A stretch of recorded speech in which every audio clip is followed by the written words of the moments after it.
Justement, en parlant de plaisir, et parce que c'est toujours un plaisir de la voir, je vais accueillir Stéphanie Joliveau pour évoquer ensemble un coup de cœur, un coup de soleil, un coup de love Gucci.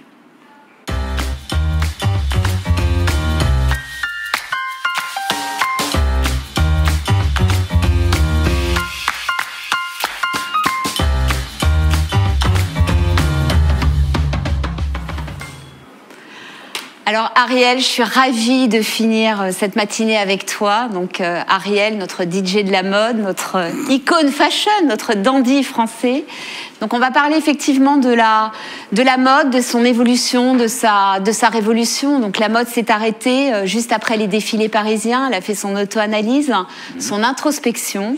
Et finalement, qu'est-ce que la nouvelle communication dans la mode aujourd'hui ? Avant de parler de la mode, évidemment, il faut revenir sur le vêtement. On ne peut pas commencer par les modes sans évoquer Olivier Saillard. Donc Olivier Saillard, historien de la mode, le culte du vêtement, ce vestiaire idéal qui est important pour nous tous aujourd'hui. Eh bien, citons-le alors. Alors citons-le, Ariel, à toi. J'aimerais aussi militer pour la permanence. Acheter une robe à Laïa, c'est faire le vœu de la garder dans son vestiaire aussi longtemps qu'un fauteuil Le Corbusier. Une robe à Laïa n'est pas un artifice sorti d'un chapeau saisonnier, c'est une pièce maturée, inlassablement corrigée, techniquement imparable. C'est un classique moderne qui ne se périme pas. Nous devrions renouer avec cette singularité et ce caractère d'unicité. Essayez aussi d'envelopper nos vins de poésie, de prudence. La futilité peut être grave, mais la création y gagne toujours lorsqu'elle conjugue les deux. Oui, puisque finalement, le vestiaire idéal, ultra désirable aujourd'hui, c'est celui qui prend de la valeur avec le temps. Ce qui est rare. Alors, revenons un peu à ce visionnaire qui est Andy Warhol, donc artiste multimédia, qui avait créé en 1963 un studio d'art expérimental et un espace social, donc déjà précurseur des réseaux sociaux, précurseur de la mixité entre l'art et la publicité et précurseur de l'art vivant. Oui, de l'idée d'un lieu où des créateurs se retrouvent et vivent ensemble pour créer. Exactement, ce fameux quart d'heure de célébrité où on rentre inconnu et on ressort star. Et finalement, aujourd'hui, les maisons sont devenues, on va le voir, des studios de création, des factories digitales. Elles ont partagé pendant le confinement leurs archives, leurs coulisses de leur création. Elles ont une vision sociétale, notamment à travers les podcasts. Et surtout, elles travaillent évidemment tout l'impact positif. Finalement, la marque, en fait, elle est devenue une content brand, en fait, une sorte d'agent numérique, culturel, artistique. Elle est à la fois éditrice, curatrice, scénariste, entertainer, live streamer, avec effectivement de l'art vivant partagé. Et puis, les directeurs artistiques, finalement, ils sont un peu descendus de leur tour d'ivoire. Ils ont partagé leur intimité, ils ont partagé leurs coulisses de création, voilà, le partage, la conversation, donc tous ces nouveaux champs, finalement, d'expérimentation de la mode, des challenges créatifs sur TikTok, on en a parlé tout à l'heure. Et alors, qui sont les superstars de Warhol d'hier? Ces superstars aujourd'hui, c'est bien évidemment les muses, les égéries, mais c'est aussi les influenceurs, les KOL ou les KOC en Chine. Et là, on est passé finalement d'une ère, on pourrait dire, de storytelling au telling stories, avec la naissance de toutes ces communautés co-créatives. La première marque finalement dont on a parlé tout à l'heure, c'est la création de la Factory d'Albert Elbaz. Oui, donc Albert Elbaz Factory. Un concept encore complètement mystérieux, mais qui va émerger là dans très peu de temps, mais où très certainement, puisqu'il y a idée de factory, il y a idée de participatif, et il y a idée de digital, et il y a idée de renouvellement et de mutation permanente. Donc qu'est-ce qu'être une marque de mode à l'ère digitale aujourd'hui finalement ? C'est peut-être le contraire de ce qu'Albert Elbaz vivait lorsqu'il était chez Lanvin. Et finalement, cette rupture, elle a été bénéfique puisqu'elle nous donne quelqu'un qui est visionnaire et qui revient avec sa propre vision. Et je vous conseille d'aller sur son Instagram, c'est absolument délicieux. On voit Albert s'installer dans ses nouveaux locaux. Oui, parce qu'on y participe tous finalement à cette installation. Cette intimité dont on parlait tout à l'heure. La première marque qui a créé une résidence artistique, c'est Bottega Veneta. Alors, pour ceux qui ne le savent pas, Bottega en italien veut dire atelier. Et ils ont créé finalement une forme de laboratoire de créativité qu'ils ont appelé un théâtre de joyeuses distractions et de collaboration artistique.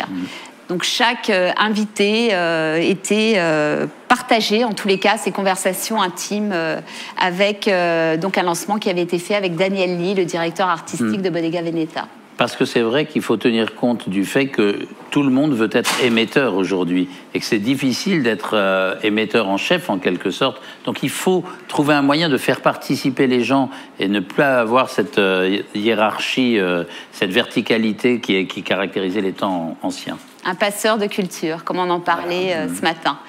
L'OEV, très intéressant, parce que là, on est dans le mix de l'art et de l'artisanat, donc avec tout ce projet l'OEV in Casa, une série finalement d'événements culturels qui mélangent à la fois des conversations live, des ateliers, des cours de cuisine, entièrement sur le compte Instagram de la marque et initié par le brillant Jonathan Anderson.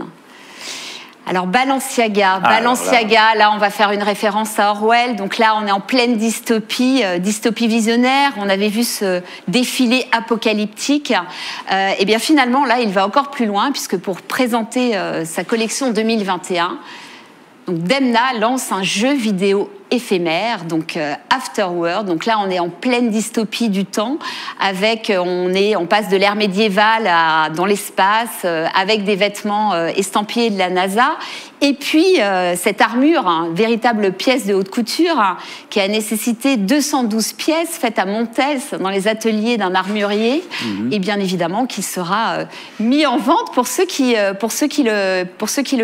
peuvent. Et puis cette armure, c'est la symbolique évidemment des nouvelles héroïnes et des nouveaux héros d'aujourd'hui. Et puis aussi, l'armure, c'est aussi la protection en temps de vaccin, en temps d'épidémie. C'est l'idée de se trouver une coque, quelque chose pour être totalement autonome. Totalement.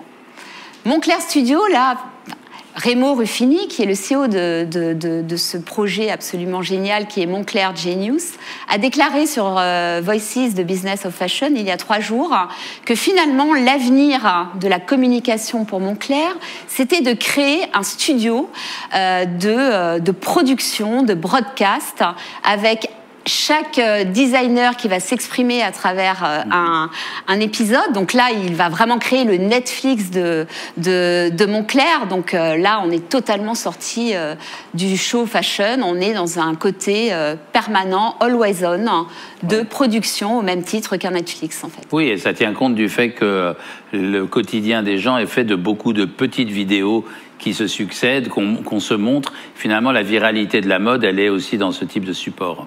Et donc, le génie de Moncler d'inviter en permanence d'autres designers pour l'ensemble de ses collections. Et Gucci. Alors Gucci, là on est en pleine poésie, on retrouve la poésie d'Olivier Saillard. Donc les notes du silence d'Alessandro Michele qu'il a partagé pendant tout ce confinement sur ses réflexions de ce moment. Là on est vraiment descendu dans son intimité, dans finalement les sentiments humains, les émotions humaines. Et cette sublime phrase, la mode doit contenir ce qu'on est au fond de nous, la poésie est de plus en plus un élément vital. Alors Gucci, là, ils ont fait très fort puisqu'ils ont lancé le Gucci Fest, donc en ligne, avec une plateforme dédiée, donc du 16 au 22 novembre. Un réalisateur iconique, Gus Van Sant, où il explique que finalement il a été tellement marqué par My Own Private Idaho, film culte qu'on a tous vu, qui capte en fait toute cette jeunesse, cette énergie de la jeunesse et cette désespérance aussi de la jeunesse, qui fait totalement référence à ce qu'on vit aujourd'hui. Donc 7 épisodes construits comme des nouvelles arches narratives, une sorte de Modeflix finalement. Oui, où il s'est donné vraiment à cœur joie dans toutes les nouvelles identités, dans tout ce brassage. Et dont Gucci est vraiment l'emblème, parce que c'est le baroque aussi, Gucci. Totalement, et donc cette médiatisation à la Gucci, donc ces murs peints, ce QR code pour accéder à la plateforme, évidemment une appli mobile, et surtout allons dans cette mise en abîme de l'année 2020, parce que vous allez voir qu'il pose toute la réflexion de tout ce qu'on vit aujourd'hui.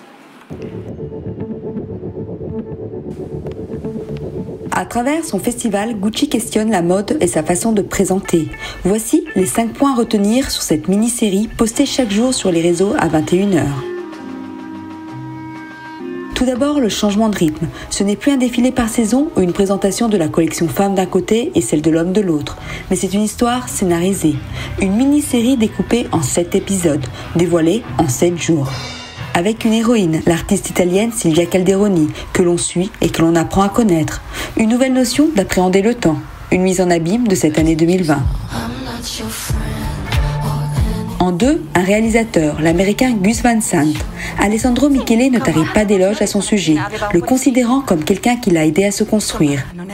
On y retrouve des clins d'œil à ses films cultes, avec des images d'une jeunesse à la fois douce et en questionnement, et même une apparition du réalisateur lui-même dans le dernier épisode. Buonasera. Buonasera. En 3, une population pour laquelle le genre, c'est-à-dire être défini par son sexe, prend une nouvelle dimension. Les personnages vivent et s'habillent comme bon leur semble, où le corps s'exprime en totale liberté.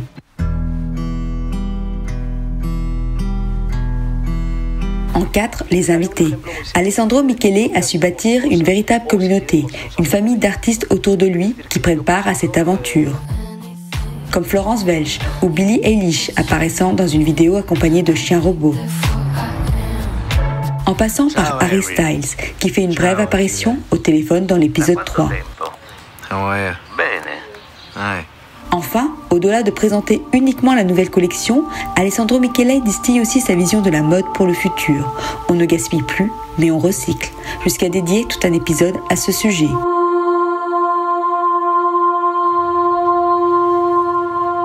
Conclusion, le designer italien a ouvert une nouvelle ère, celle de pouvoir s'exprimer différemment pour une maison de luxe, avec tout de même une vision précise et un point de vue sur les différents questionnements sociétaux, mis encore plus en exergue en 2020.